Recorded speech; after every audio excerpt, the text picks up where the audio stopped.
2,000 pesos! Yay! Yes. Okay. Sa DPWH. O, ito ate. Baguio. For 2,000 pesos. Ano ang ibig sabihin ng bawat letra sa DPWH?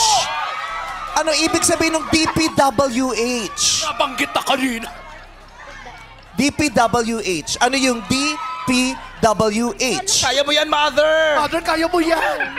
Let's go, mami. Alam eh. Hindi mo alam. Sino? Oh, may nagsisearch. Alam ni Iba. Mami.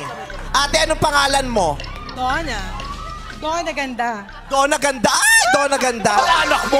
Baka tsahin ko, ganyan. Oo. Donna Ganda. Ano ang ibig sabihin ng DPWH? Department of Public Works and Highways. Department of Public Works and Highways is correct! 2,000 pesos! 2,000 pesos! Highways pala yun. Kala ko high waist. Ha?